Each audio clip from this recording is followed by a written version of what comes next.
Assalamualaikum warahmatullahi wabarakatuh. Bismillahirrahmanirrahim. Alhamdulillahi rabbil alamin. Wassalatu wassalamu ala asyrafil anbiya'i wal mursalin Nabiyyina Muhammadin wa ala alihi wa sahbihi ajma'in. Rabbi syrah li sadri wa yassir li amri wahlul 'uqdatan min lisani yafqahu qawli, amma ba'du. Puji dan syukur bagi Allah Subhanahu wa taala, Tuhan sekalian alam. Selawat serta salam atas Nabi kita Muhammad sallallahu alaihi wasallam, juga atas ahli keluarga baginda, para sahabatnya, para pengikutnya sehinggalah ke hari kiamat. Alhamdulillah. Alhamdulillah.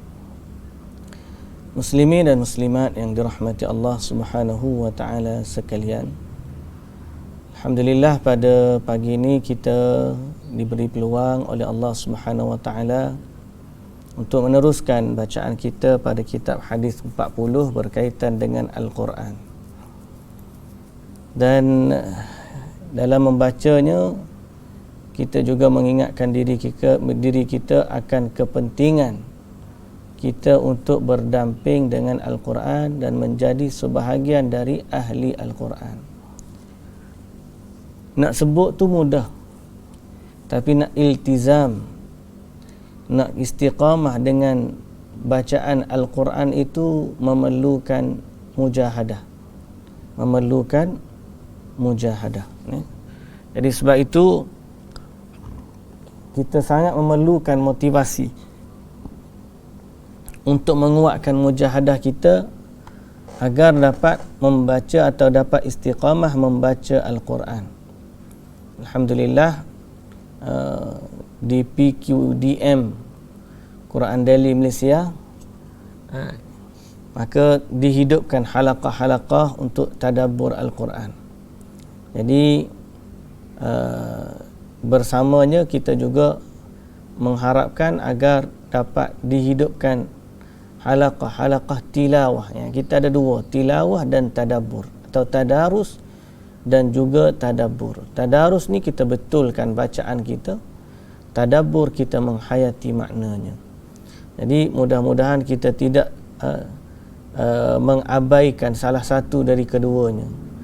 Tak boleh menekankan tilawah tanpa tadabbur, sebagaimana tidak boleh sekadar bertadabbur tanpa tilawah. Kerana Al-Quran ini membacanya adalah ibadah, memahaminya juga adalah ibadah, dan mengamalkannya tentulah ibadah. Baik muslimin dan muslimat yang dirahmati Allah Subhanahu wa taala sekalian, pada hari ini kita akan baca hadis yang ke-15 dalam tajuk larangan mengeraskan suara bacaan Al-Quran jika mengganggu orang sekitarnya. Anil Bayadi radhiyallahu anhu anna Rasulullah sallallahu alaihi wasallam kharaja 'ala an-nasi wa hum yusalluna wa qad 'alat aswatuhum bil qira'ah faqala innal musalli yunaji rabbahu 'azza wa jalla falyanzur ma yunajihi wala yajhar ba'dukum ala ba'din bil Quran. Diriwayatkan dari Al-Bayadi radhiyallahu anhu, sebagaimana yang diriwayatkan oleh Imam Malik dan juga Imam Ahmad, bahawa Rasulullah sallallahu alaihi wasallam keluar menemui orang-orang yang sedang melaksanakan salat dengan mengeraskan bacaan mereka. Jadi Nabi lalu tengok ada orang salat dan dia baca Quran kuat dalam salat. Maka baginda sallallahu alaihi wasallam bersabda, sesungguhnya orang yang salat itu sedang bermunajat kepada Tuhannya. Sesungguhnya orang yang salat itu sedang bermunajat kepada Tuhannya. Maka hendaklah dia memperhatikan apa yang dia munajatkan kepadanya. Dan janganlah sebahagian kamu mengeraskan bacaan atas yang lain. Okey, kita ulang sabdaan Nabi sallallahu alaihi wasallam. Nabi sallallahu alaihi wasallam bersabda, sesungguhnya seorang yang berbisik itu, seorang yang salat itu sedang bermunajat kepada Tuhannya, kepada Tuhannya.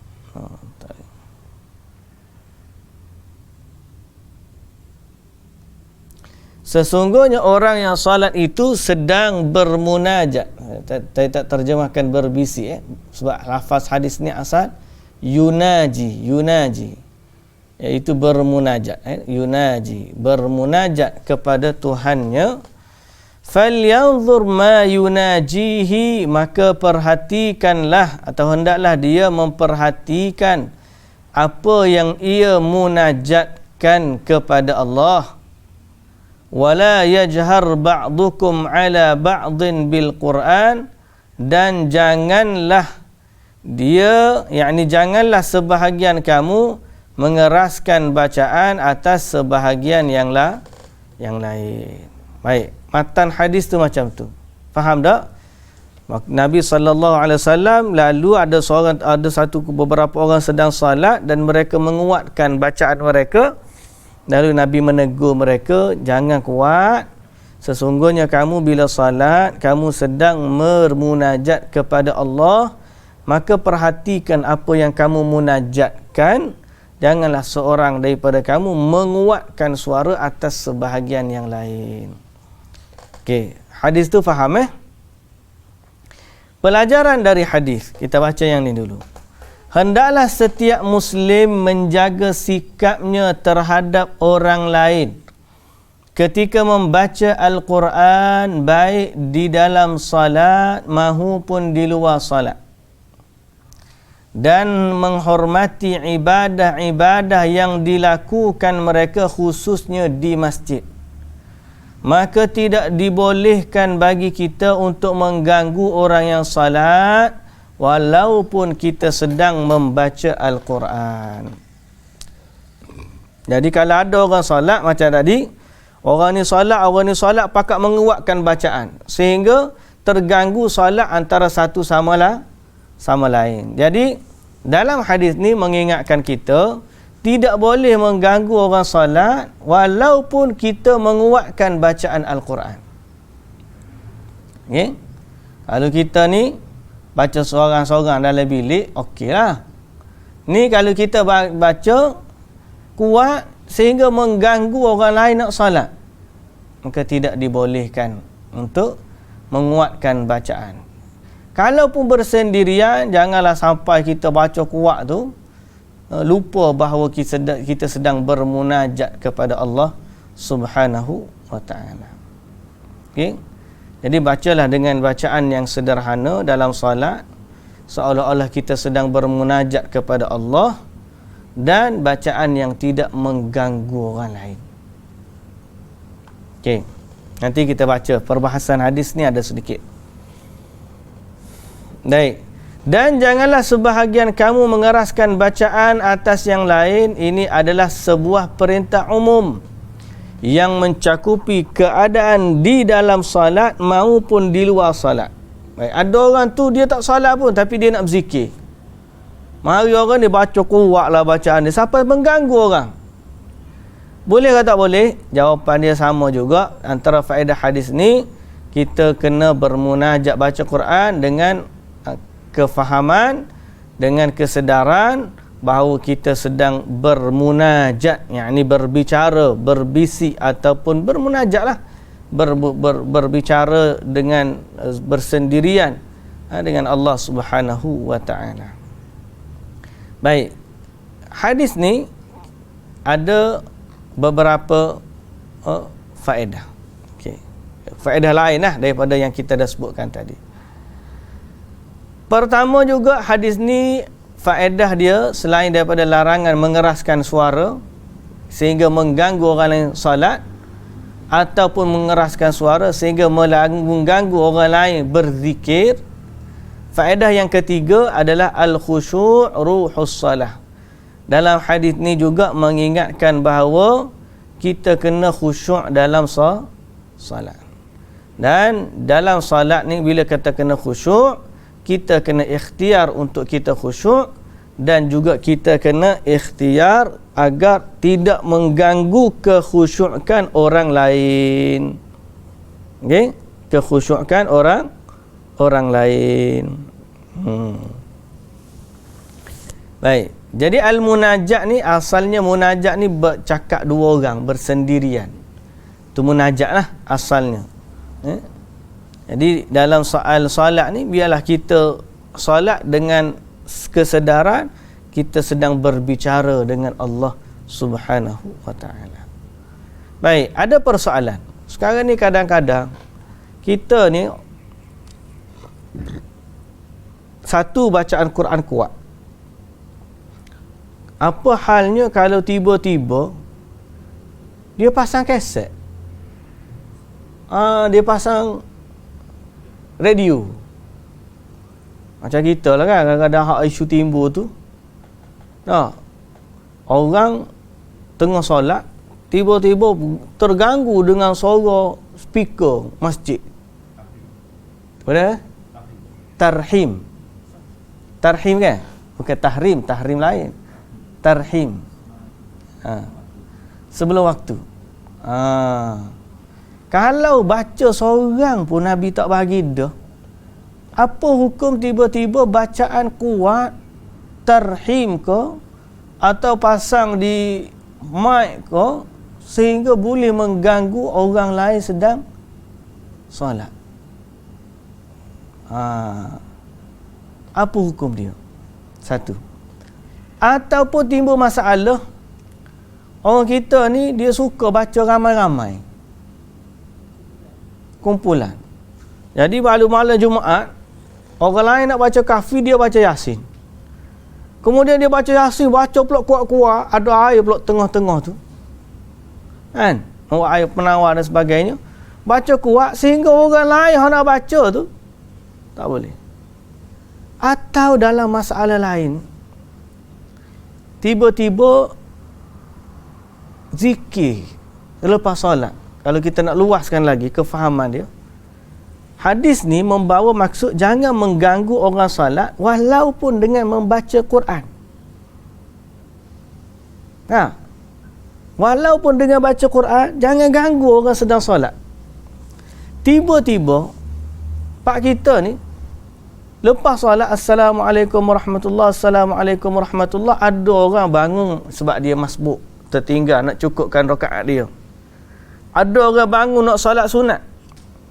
Kemudian dia peluk bantai, zikir selepas solat dengan suara yang kuat. Astaghfirullahalazim. Lepas tu baca Al-Fatihah. Kawan tu dah habis baca Fatihah dah dalam solat, kena baca Fatihah semula. Pasal apa? Duk tak jumpa hujung. Pasal duk imam duk baca kuat ni. Dia nak baca ayat surah, terima baca ayat kursi pula. Allahu Akbar. Dia pun terpaksa baca ayat kursi. Pasal apa? Duk terganggu dengan imam. Apakah dia boleh begitu ataupun termasuk dalam hadis ni? Kita ulang sekali lagi. Tengok hadis ni. Skop dia tu kita boleh luaskan. Sebab kefahaman hadis ni memberi maksud seseorang, Nabi SAW bersabda, sesungguhnya orang yang salat itu sedang bermunajat kepada Tuhannya. Okay. Jadi Nabi ingatkan orang yang sedang baca Quran, sedang baca Quran, kharaja 'alan nas wa hum yusallun wa qad 'alat aswatuhum bil qiraah. Ada orang solat, kemudian orang baca Quran kuat. Jadi mengganggu solat orang. mengganggu solat orang. Jadi Nabi sallallahu alaihi wasallam kata, seorang yang sedang solat ni dia tu sedang bermunajat kepada Tuhan. Maka perhatikan apa yang dia sedang munajatkan. Berarti kita jangan sampai pertama kita tak sedar munajat kita dalam solat. Yang kedua, jangan sampai mengganggu munajat orang dalam solat. Sebab ada perintah khusyuk. Kita dah sebut tadi kan. Hadis ni selain daripada faedah tentang keras ataupun perlahannya suara, faedah yang ketiga ialah perintah untuk menjaga kekhusyukan solat. Dan kekhusyukan solat ni ada dua. Satu, khusyuk diri kita. Kita solat, jaga khusyuk kita. Yang kedua, khusyuk pada solat orang lain. Jangan sampai orang lain tak khusyuk solat sebab kita. Orang lain tak khusyuk solat sebab kita. Sebab tu apa? Kalau dalam hadis ni, dia tak khusyuk sebab mengaji Quran. Kalau Quran pun Nabi larang, apatah lagi kalau benda lain. Ni semayang, sambil-sambil semayang, radio duk pasang. Sambil-sambil semayang, TV duk tengah berita pukul 8. Allahu Akbar, duk dengar berita banjir kat Kedah ni, semayang. Yang tu berat lagi lah tuan-tuan. Kalau Quran pun Nabi tak bagi, tiba-tiba benda lain. Lepas tu, siapkan waktu kita nak solat, siapkan keadaan solat tu dengan sempurna. Kerana kita nak bermunajat kepada Allah. Baik. Kembali kepada persoalan tadi, mengganggu orang solat. Persoalan. Ada orang tanya, ni Syekh dalam Islam Q&A. Islam Q&A. Dia boleh translate ke? Tak boleh.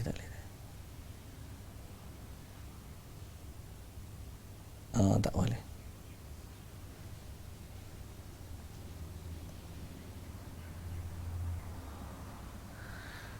Baik, awaddul al-mukutha fi majlisi li ada'il azkar ba'da salatil fajr. Ada seorang bertanya, saya nak duduk di tempat saya di masjid lah untuk berzikir selepas solat subuh. Lepas solat subuh dia nak duduk zikir. Walakin ma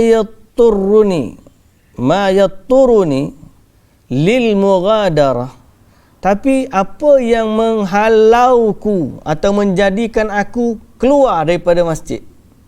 Dia ni kalau kira lepas solat nak duduk di masjid, tapi terpaksa keluar daripada masjid. Huwa annal qa'imina 'alal masjidi minal mutasawwifah, kerana orang-orang yang duduk lain ada di masjid dari kalangan sufi, alladzina yu'adduna dzikra bisyaklin jama'i, yang berzikirnya ramai-ramai selepas solat. Lepas solat, subhanallah walhamdulillah, macam-macam lah zikir dia kan. Jadi dia nak duduk zikir di masjid, tapi terganggu dengan zikir kuatnya orang lain, kuatnya zikir orang lain, sehingga terpaksa keluar daripada masjid. Dan ditanya, fahal ughadir am ajlis wa atajahal ma yaf'alun, apakah perlu aku pergi atau aku duduk sambil buat, sambil ignore je apa yang mereka tu baca. Tapi apa jawapan dia? Jawapan dia, wa qad waradatis sunnatu bitarghibi fil makthi fil masajidi aqibas salawatil maktubat. Telah datang dalam sunnah menggalakkan duduk di masjid selepas salat fardu, walinsyghali bidzikrillah, dan menyibukkan diri dengan zikir kepada Allah. Farawal Bukhari wa Muslim, Bukhari dan Muslim meriwayatkan dari Abi Hurairah radhiyallahu anhu, anna Rasulullah sallallahu alaihi wasallam qala al-malaikatu tusalli ala ahadikum ma dama fi musallahu ma lam yuhdith. Rasulullah sallallahu alaihi wasallam bersabda yang bermaksud malaikat akan mendoakan salah seorang dari kalian selama dia berada di tempat solatnya malam yuhdis, selagi dia tak buat benda-benda yang tak elok, ataupun selama dia tidak berhadas, malam yuhdis. Taqulu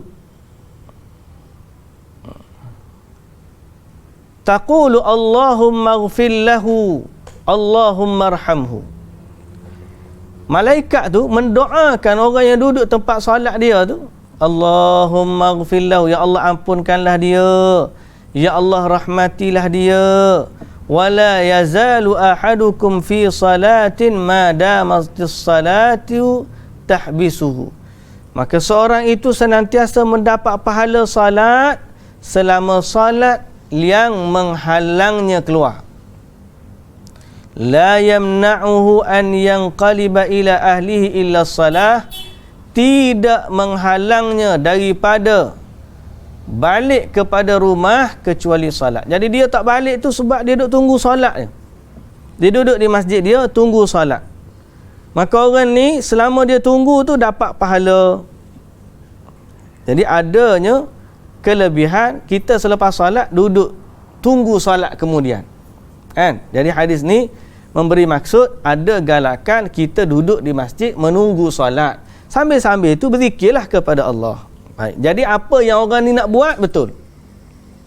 Cumanya wa yata'akkad, bukan cuma, bahkan wa yata'akkadu dzalika ba'da salatayil fajr wal 'asr. Lebih-lebih lagi pada salat subuh dan salat asar. Kerana dia sibuk untuk berzikir pagi dan petang. Baca zikir pagi dan petang. Sehingga Nabi sallallahu alaihi wasallam bersabda, la an aq'uda ba'a qaumin yadhkuruna Allah ta'ala min salatil ghadati. Aku duduk dengan satu kaum berzikir kepada Allah dari selepas salat subuh sampai terbitnya matahari, lebih aku suka daripada memerdekakan 4 hamba dari anak Ismail. Dan aku duduk dengan kaum selepas asar sampai terbenam matahari, lebih aku suka dari memerdekakan 4 orang hamba. Jadi pertama memang digalakkan duduk di masjid. Wa thaniyan as-sunnah fi haqqi man jalasa fil masjid li dzikrillah aw tilawatil Quran aw shalah. Sunnah pada orang yang duduk di masjid membaca zikir ke, baca Quran ke ataupun salat, sunnahnya ialah merendahkan suara selama ada orang lain bersamanya supaya tidak mengganggu orang lain dan mengganggu ibadat orang lain. Demikianlah yang ada dalam sunnah. Manakala kita duduk di masjid, biarlah kita ni duduk dalam keadaan tenang, diam, senyap. Zikir kita pun masing-masing zikir. Kata baca Quran pun baca perlahan lah. Kita baca perlahan, dengar tapi perlahan lah. Okay. Fahuwa ajma'u lil qalbi 'ala Allah wa adna ila al-ikhlas insya-Allah. Sebab dia ni lebih berbekas di hati dan lebih mendatangkan ikhlas bila kita baca senyap-senyap ni. Jadi itu sunnah. Mana dalil? Dalilnya hadis yang kita baca tadi. Seorang itu sedang munajat kepada Tuhan, kepada Tuhannya, maka perhatikanlah apa yang dia munajatkan. Maknanya Nabi larang mengeraskan suara dengan zikir. Ni kan Allahu Akbar, zikir kepada Allah macam dia ni panggil dalam keadaan jerkah. Nah, oi, oi, oi, baca gitulah. Ya Latif, ya tu, ya apa? Uah tu apa? Ada hak zikir perdana, munajat perdana tu. Di Putrajaya tu. Jadi apakah itu sunnah dalam berzikir? Sama fikir Allah, ya Allah, ya Allah, ya Allah, ya Allah, ya Allah. Bunyilah sekali hu. Jadi, apakah itu sunnah dalam berzikir? Hadis yang ada dengan kita hari ini jelas menunjukkan Nabi melarang mengeraskan suara sehingga mengganggu khusyuknya kita atau mengganggu khusyuknya orang lain. Boleh faham? Okey. Sebab itu zakara ulama lujnatid daimah, berkata ulama dalam lajnah fatwa Arab Saudi, zikrullahi jama'atan bisautin wahidin ala tariqati sufiyati bid'atun. Dia kata zikir kepada Allah dengan suara yang kuat sama-sama sepertinya yang dilakukan oleh sufi yang melampau ni lah, bid'atun, satu benda yang tidak diajar oleh Nabi sallallahu alaihi wasallam. Jadi kalau siapa pun kat tu tak ada. Hatta para sahabat kan kita dah sebut, zikir mereka ni tenang, sehingga kalau baca mereka sedang berzikir, burung pun boleh hinggap kat kepala mereka. Okey. Jadi persoalan dia tak fikir ke orang lain datang ke masjid tu nak solat. Dia jawab pula, dia kata siapa suruh mari solat lewat? La ilaha illallah. Dia jawab pula, siapa suruh mari solat lewat? Lewat ke awal ke, hak dia solat lebih besar daripada hak kamu zikir. Kalau tiba-tiba dia waktu tu datang solat fardu, ataupun dia masbuk solat fardu, imam assalamualaikum warahmatullah, dia pun naik sempurnakan solat fardu dia.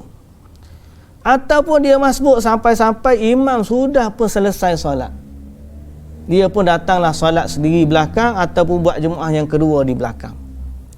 Hak dia dengan masjid lebih besar daripada hak orang sedang zikir ni. Hak zikir ramai-ramai ni pasal apa? Dia sedang melaksanakan yang wajib, sedang kita sedang melaksanakan yang sunat. Yang ketiga, berbalik daripada sudut sunnah tadi, tak kiralah hak siapa pun, kalau betul kamu kata hak kamu, tapi dalam sunnah Nabi SAW tidak mengajarkan untuk mengeraskan suara, takut-takut mengganggu solat orang lain, sebagaimana hadis yang kita baca gini. Okey.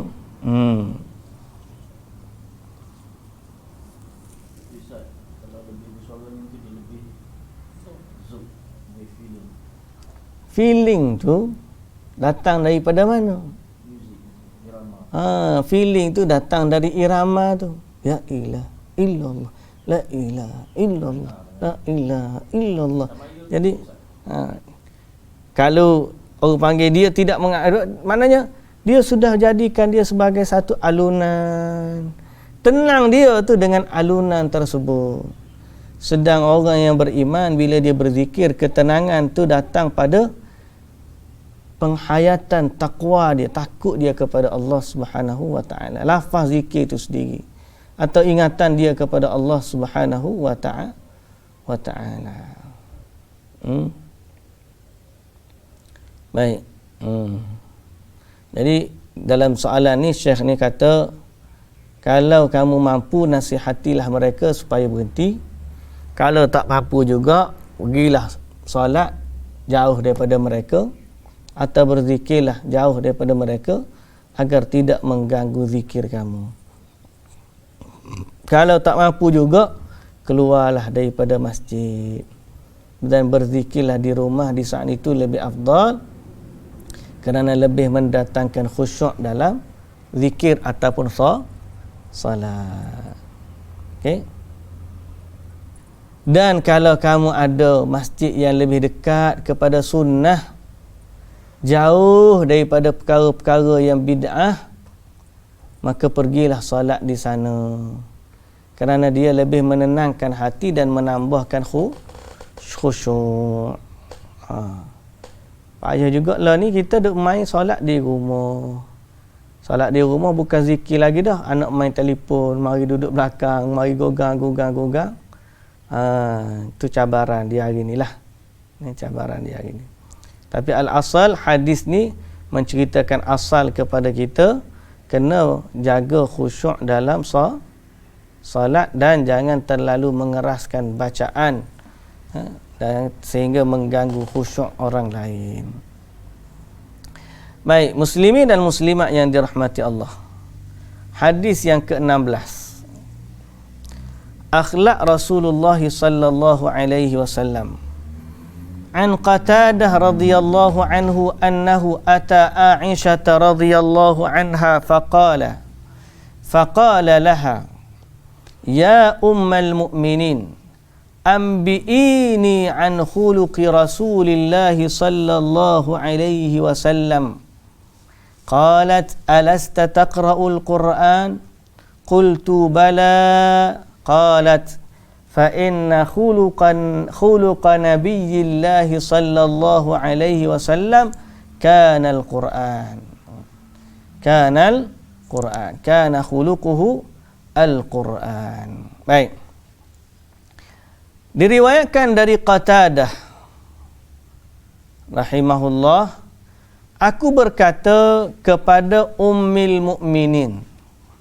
Dia datang kepada Ummul Mukminin Aisyah radhiyallahu anha. Lalu dia bertanya, khabarkanlah wahai Ummul Mukminin, terangkanlah kepadaku tentang akhlak Rasulullah sallallahu alaihi wasallam. Dia pun berkata, Aisyah pun jawab, bukankah kamu suka membaca Al-Quran? Aku pun berkata, tentu, betul, bahkan memang aku baca. Dia tak tahu, bukankah kamu baca tak Al-Quran? Dia kata baca, bahasa kita lah. Umum mukminin tanya. Dia tanya Aisyah, ya Aisyah, wahai Ummul Mukminin, macam mana akhlak Nabi? Macam mana akhlak Nabi? Jadi Aisyah radhiyallahu anha tanya dia balik, kamu baca tak Quran? Dia kata baca. Lalu jawab Ummul Mukminin Aisyah radhiyallahu anha, sesungguhnya akhlak Nabi sallallahu alaihi wasallam adalah Al-Quran. Akhlak Nabi sallallahu alaihi wasallam adalah Al-Quran. Wa an Sa'd bin Hisham ibn Amir qala ataitu Aisyah radhiyallahu anha faqultu ya ummal mu'minin akhbirini bi khuluqi Rasulillah sallallahu alaihi wasallam. Qalat kana khuluquhu al-Quran. Ama taqra'ul Qur'ana qawla Allah azza wa jalla wa innaka la'ala khuluqin azim. Diriwayatkan dari Sa'ad bin Hisham bin Amir radhiyallahu anhu, aku bertanya, aku pernah mendatangi Aisyah radhiyallahu anha. Lalu aku bertanya, wahai Ummul Mukminin, aku bertanya, wahai Ummul Mukminin, beritahukanlah kepadaku akan akhlaknya Rasulullah sallallahu alaihi wasallam. Beliau kemudian menjawab, akhlak Nabi sallallahu alaihi wasallam adalah Al-Quran. Akhlak Nabi sallallahu alaihi wasallam adalah Al-Quran. Tidakkah kamu membaca Al-Quran? Firman Allah azza wa jalla, wa innaka la'ala khuluqin azim, yang bererti sesungguhnya engkau berada di atas pekerti yang agung. Baik, syarahan kepada hadis ini. Ibnu Katsir rahimahullah mengatakan makna dari penjelasan di atas bahawa Rasulullah sallallahu alaihi wasallam menjadi sebuah contoh di dalam Al-Quran, baik dari perintah dan larangan, watak dan kepribadian serta akhlak. Dan Allah Subhanahu wa taala telah menghilangkan sifat yang buruk dari dirinya. Maka apa yang diperintahkan dalam Al-Quran baginda lakukan, dan yang dilarang dalam Quran baginda tinggalkan. Disertai dengan sifat-sifat manusia yang mulia seperti malu, dermawan, berani, murah hati, pemaaf dan semua sifat-sifat yang terpuji. Jadi faedah yang pertama daripada hadis ni, Rasulullah ni adalah Quran yang bergerak. Kalau nak tengok inti kepada Quran, itulah dia Rasulullah sallallahu alaihi wasallam. Kalau nak tahu bagaimana akhlak Rasulullah, maka bacalah Quran. Sebiji apa yang Quran kata, itulah Rasulullah sallallahu alaihi wasallam. Jadi kalau Allah Taala suruh solat, Nabi solat. Kalau Allah Taala suruh puasa, Nabi puasa. Kalau Allah Taala suruh buat baik gini. Semua akhlak dalam Quran ada pada Nabi sallallahu alaihi wasallam. Sehingga Aisyah kata, "Mu baca Quran tak?" Baca. Maka itulah dia akhlak Rasulullah sallallahu alaihi wasallam. Ditambah lagi dengan sifat-sifat yang lain, akhlak yang mulia secara umum, malunya, dermawannya, beraninya, pemurah hatinya, pemaaf dan semua sifat-sifat terpuji ada pada Rasulullah sallallahu alaihi wasallam.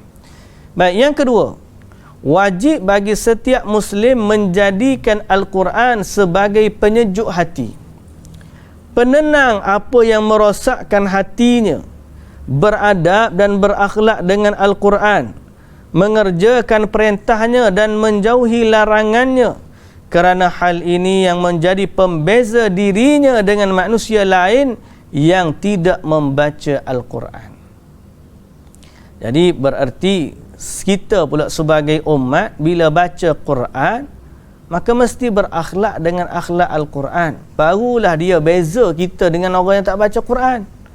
Tiba-tiba kita hak baca Quran, hak ngafal Quran, tak kalah akhlak dan perangai kita dengan orang yang tak ngafal Quran. Jelas menunjukkan bahawa tak ada manfaat kita dengan Al-Quran. Kita yang tak mengambil manfaat Al-Quran. Al-Quran tu tetap Al-Quran kalamullah. Kalau kita tak ambil faedah pun dia tak rugi apa, sebab dia Quran ni kalamullah. Kita ni kalau tidak berakhlak dengan akhlak Quran, rugilah kita. Jadi sewajarnya orang yang baca Quran, apatah lagi orang yang hafal Quran, dia mesti berakhlak dengan akhlak Al-Quran agar membezakan dia dengan orang yang tak baca Quran.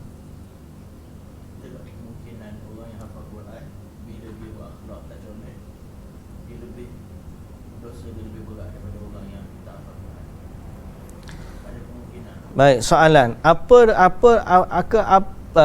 ada kemungkinan tak orang yang dia baca Quran tapi tidak berakhlak dengan akhlak Al-Quran, dia lebih berdosa daripada orang yang tak baca Quran?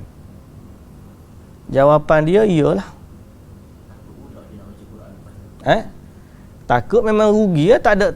Memang kita nak satu keuntungan, kena ada risiko kan. Kalau dia tak baca Quran langsung, lagi rugi daripada baca Quran. Yang tu memang out terus lah.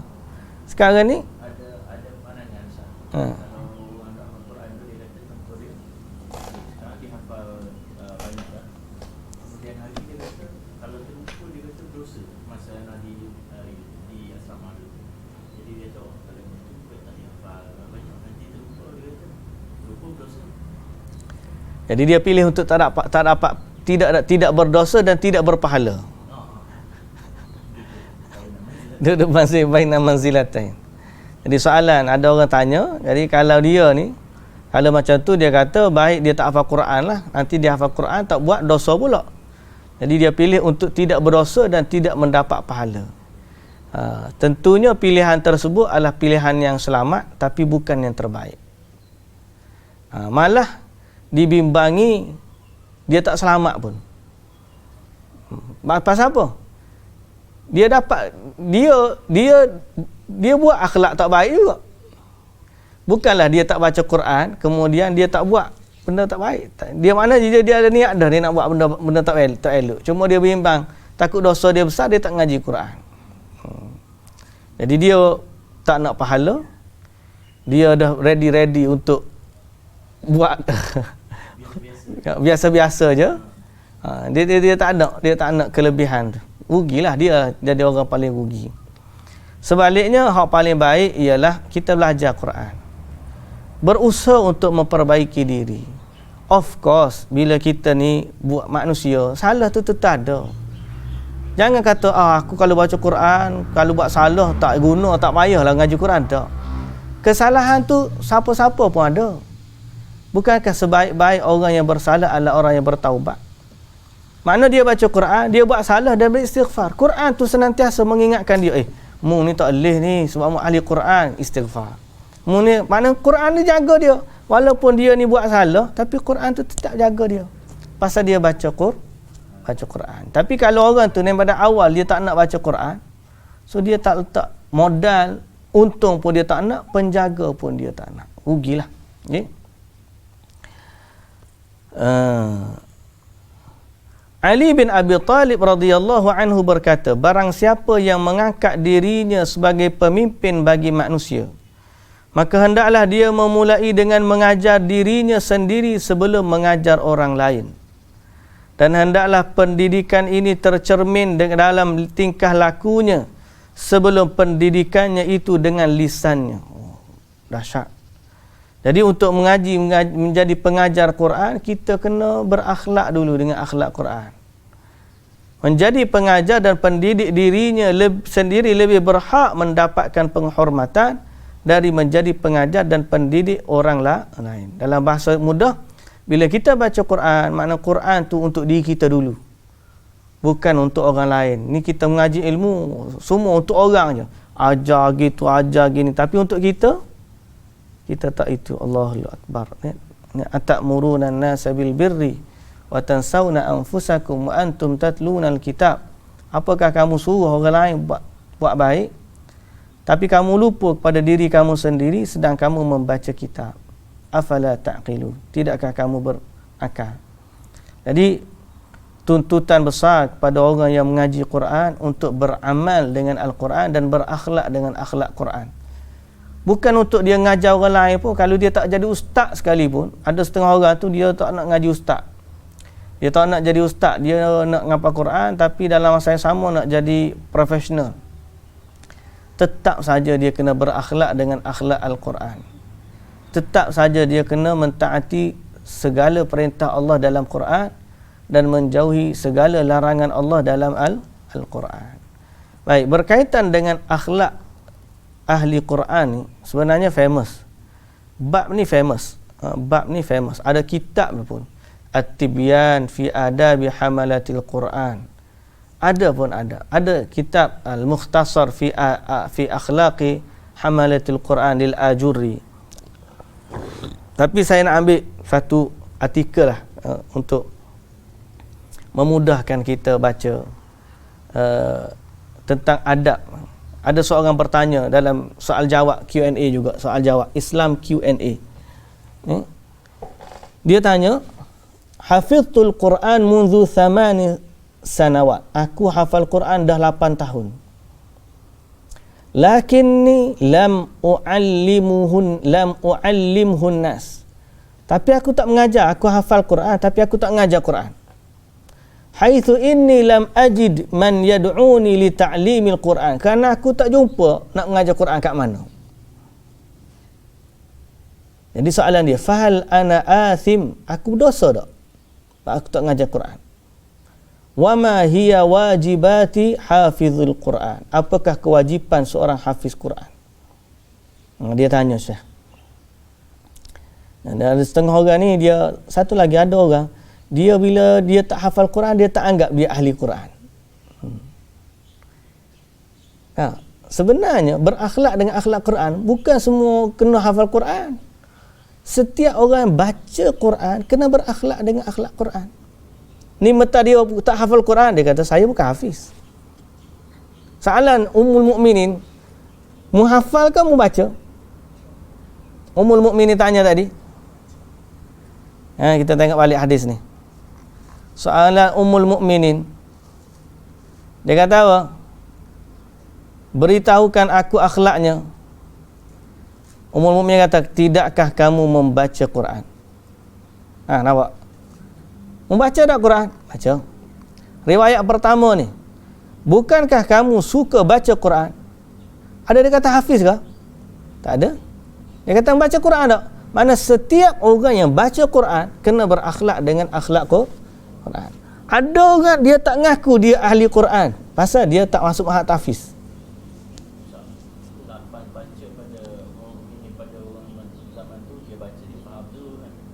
Iyalah, maknanya maksud kita ialah jangan kita nafikan kita ni ahli Quran.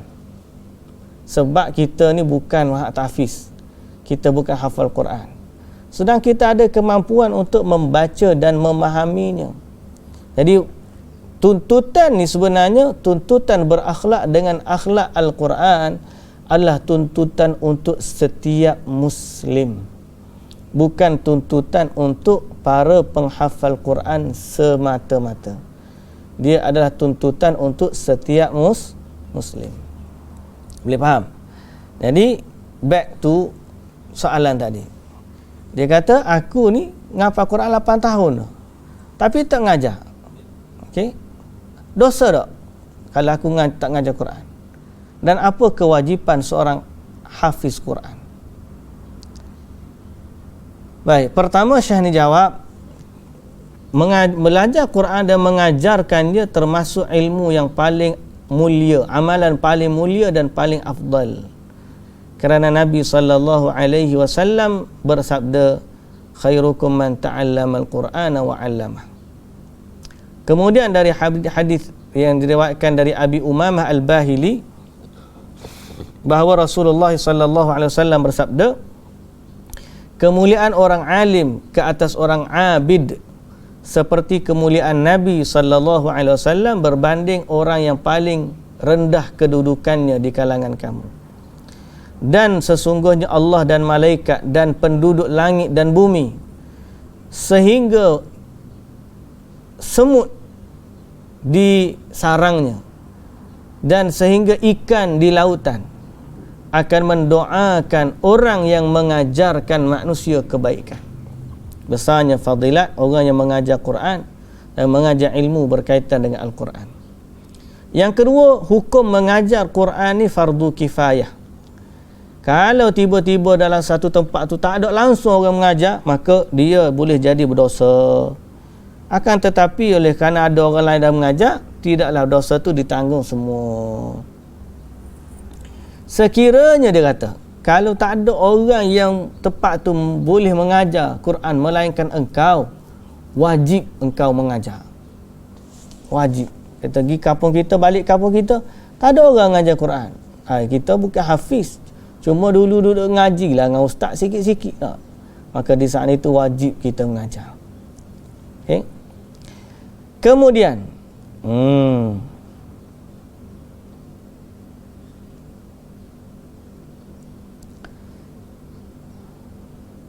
sekiranya kamu nak kebaikan, dia kata jangan tunggu sehingga orang panggil mengajar.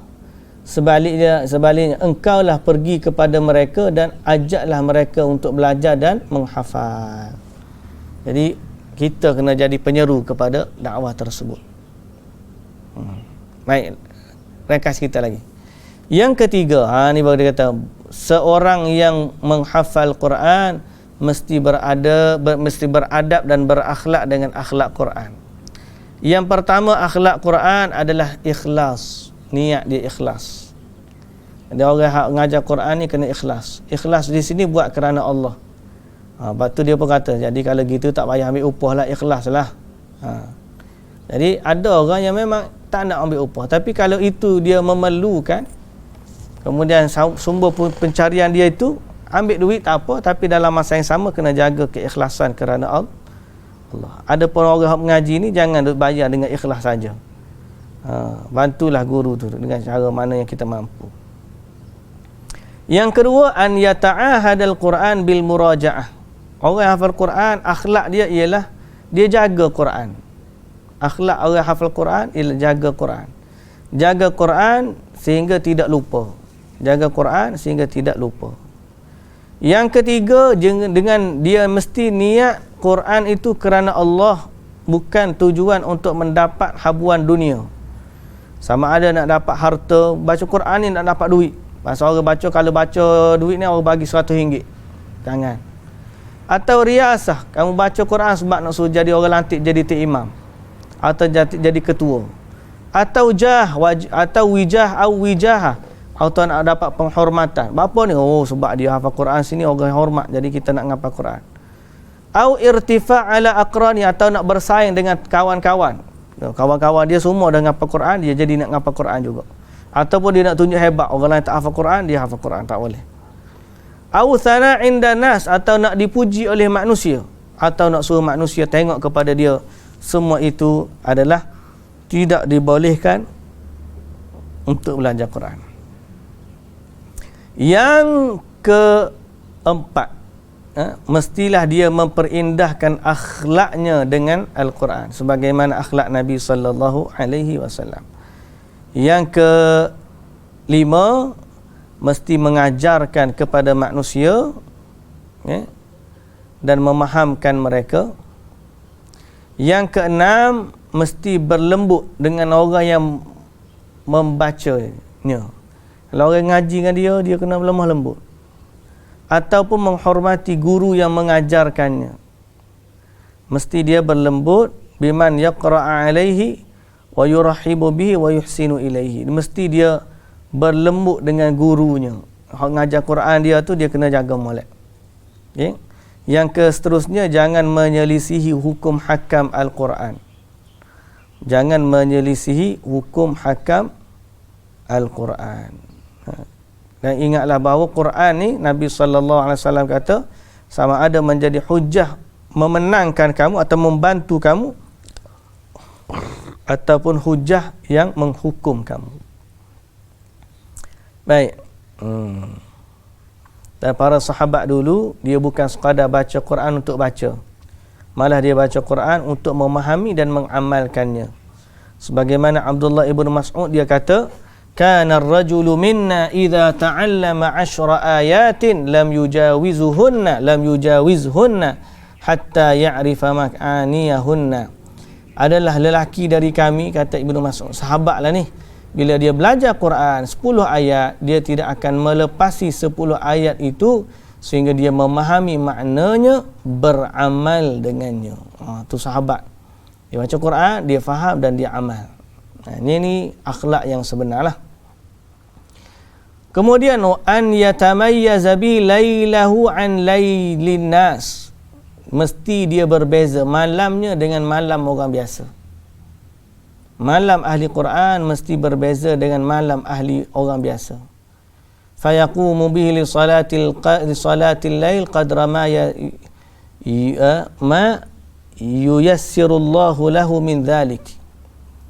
Dia kata malamnya mesti berbeza kerana malam itulah untuk dia murajaahnya, nak baca. Dia baca Quran dalam qiyamul lail. Biasanya ahli Quran itulah waktu dia bermunajat dengan Allah Subhanahu wa taala. Okey? Jadi kena perhatikan ni orang-orang yang nak belajar Quran ataupun orang yang Islam dekat dengan Al-Quran, kena perhatikan akhlak-akhlak ini. Baik. Muslimin dan muslimat yang dirahmati Allah Subhanahu wa taala sekalian. Okey, hadis yang ke-17 ni tak sempat dah kali kita baca ni. Dah 11 suku dah kita. Okey. Ataupun dia di sini di dalamnya ada bab tentang kebolehan membaca di atas kenderaan dan juga tarji'. Tarji' ni maknanya lengguk suara dia mengikut lengguk perjalanan untanya. Jadi nak menunjukkan boleh dia baca beberapa keadaan. Tapi untuk menjelaskannya lagi kita sambung nantilah minggu hadapan. Jadi hari ini kita ambil 2 hadis saja. Hadis yang ke-15 dan 16. Okey, insya-Allah. Boleh syahir. Hari ini berapa belas? 24. Hari ini 24.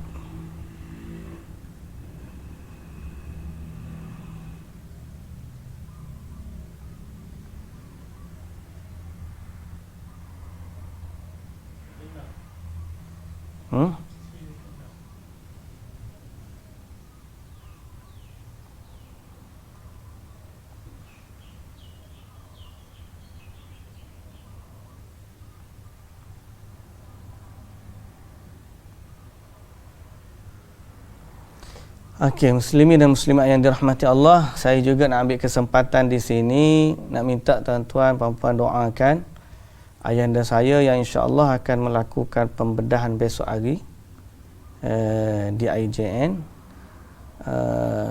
Mudah-mudahan diberi kemudahan, dipermudahkan urusannya oleh Allah Subhanahu Wa Taala dan diberi kesembuhan daripada sakitnya dan dilancarkan perjalanan pembedahannya insya-Allah. Sama-sama doakanlah mudah-mudahan Allah Subhanahu Wa Taala memberkati kita semua. Wallahu taala alam. Subhanakallahumma wa bihamdika asyhadu an la ilaha illa anta astaghfiruka wa atubu ilaik. Aqulu qawli hadza wa astaghfirullahal azim li wa lakum. Wassalamu alaikum warahmatullahi wabarakatuh.